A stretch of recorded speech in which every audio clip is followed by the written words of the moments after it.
किसी गांव में एक किसान रहता था। इस संसार में वह बहुत ही गरीब था। उसके पास जमीन का एक छोटा सा टुकड़ा था जिस पर वह खेती करता था। उसका गुजारा अत्यंत कठिन तरीकों से होता था। एक दिन सूरज की गर्मी चरम सीमा पर थी, परंतु किसान हमेशा की तरह खेत में काम कर रहा था। पसीने से लथपथ किसान बुआई के लिए खेत जोत रहा था। इसी बीच खेत में खुदाई करते समय जमीन से एक बड़ा सा लकड़ी का बक्सा मिला। किसान ने सावधानी से बक्से को निकाला। पहले तो उसके समझ में नहीं आया कि बक्से का क्या करें। आखिर उसने बक्से को खेत के बाहर रख दिया। उसे साफ करके जो रोटियां वह घर से लाया था वह बक्से में रख दी और अपने काम में जुट गया। दोपहर को जब वह खाने के लिए रोटियां निकलने के लिए बक्से के पास गया तो हैरान रह गया। उसमें रोटियां ही रोटियां भरी हुई थी। तब किसान को पता चला कि वह जादुई बक्सा था। उसमें जो भी चीज़ डालो उसका 80 गुना होकर बाहर आता। जैसे एक मूंगफली का दाना डालो तो तुरंत उसमें से 80 दाने निकल पड़ते। किसान ने तृप्त होकर खाना खाया और उसके बाद किसान संतुष्ट होकर बक्से को घर ले आया। बक्सा मिलने के बाद किसान बहुत खुश था। उसे लगा कि उसके सब दुख अब दूर होंगे। वह लालची नहीं बल्कि धैर्यवान व्यक्ति था। उसने बक्से का दुरुपयोग नहीं किया। उसे जब भी किसी चीज़ की जरूरत होती तो बक्से से तुरंत प्राप्त कर लेता। समय गुजरने के साथ साथ उसके बक्से के बारे में गांव के जमींदार को लगा। जमींदार बेहद लालची था और उसे लगा कि ऐसी ही जादुई चीज़ पर तो उसका अधिकार होना चाहिए। उसके आदेश पर जमींदार के लठेत किसान को पकड़कर ले आए। उसने किसान को धमकाकर कहा, बक्सा जिस भूमि से मिला है वह मेरी जमींदारी में आती है, इसलिए बता उस बक्से पर किसका अधिकार बनता है।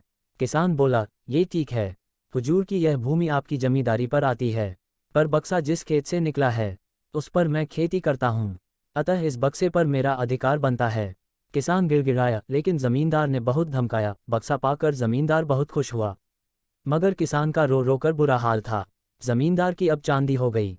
वह जो चाहता बक्से में डालता और उसे कई गुना पाकर खुश हो जाता।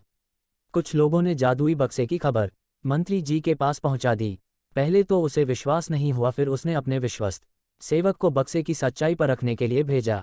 वहां जो उसने बक्से का जो जादू देखा तो वह मंत्री के पास जाकर सारी सच्चाई बता दी। मंत्री ने जमींदार को बुलाया, फिर उसे डराते हुए कहा, हमें पता चला है कि तुम्हारे पास एक जादुई बक्सा है, उसे तुरंत हमारे हवाले कर दो। इसी जादुई बक्से को हाथ से निकलते हुए देखकर जमींदार की हालात खराब होने लगी। उसने मंत्री जी से बहुत विनती की, पर मंत्री नहीं माना। बक्सा पाकर मंत्री मतवाला हो गया। विरोधियों को यह अच्छा मौका मिल गया। उन्होंने बक्से के साथ साथ मंत्री के निकम्मेपन की खबर भी राजा तक पहुंचा दी। बक्से की बात सुनकर राजा अधीर हो उठा। वह अपने सेनापति के साथ मंत्री के घर जा पहुंचा।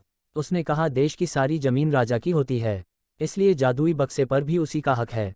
मंत्री ने बिना देरी किए बक्सा राजा को दे दिया। जादुई बक्से को पाकर राजा प्रसन्न हो गया। सबसे पहले राजा ने जादुई बक्से की मदद से अपनी खजाने की वृद्धि की, फिर राजा को उस बक्से की सुरक्षा को लेकर चिंता हुई। राजा हर कीमत पर उस बक्से को अपने साथ रखना चाहता था। राजा ने सोचा कि इसका रहस्य ज्ञात करना चाहिए कि आखिर इस बक्से में है क्या। ये जानने के लिए राजा उसमें प्रवेश कर बैठा। जब बाहर निकला तो उसके पीछे पीछे 80 राजा बाहर निकले। असली राजा का कुछ पता नहीं चलता था। वे राजसिंहासन में कब्जा करने के लिए एक दूसरे से लड़ने लगे। ये जानकर किसान को बेहद दुख हुआ। वह अपने आप को कोसने लगा कि कितना अच्छा होता कि मैं बक्से को जमीन में ही गड़ा रहने देता।